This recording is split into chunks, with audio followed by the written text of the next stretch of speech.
వరలక్ష్మి శరత్ కుమార్ ఈ పేరుకి పెద్ద పరిచయం అక్కర్లేదు.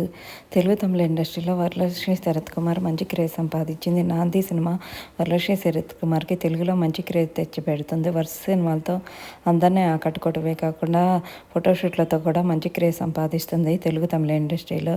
వరలక్ష్మి శరత్ కుమార్ ఎంగేజ్మెంట్ నికోల్ సచ్లేవ్ అనే ఆర్ట్ అతనితో జరిగింది. నిజంగా అతనికి ఇది రెండవ వివాహం. మొదటి భార్య కవితతో విడాకులు తీసుకున్నాడు. 15 ఏళ్ళ కూతురు కూడా ఉందట. అతను చూడటానికి ఏదో అడవి నుంచి వచ్చినట్టు ఉన్నాడు అంటూ అందరూ నెటిజన్లు కామెంట్స్ పెడుతున్నారు. మీకేమీ కర్మ వరలక్ష్మి గారు, రెండవ వివాహం చేసుకుంటున్నారు, మీరు మీ నాన్న దారిలో పోతున్నారా అంటూ కామెంట్స్ పెడుతున్నారు. అసలు విషయానికి వస్తే వరలక్ష్మి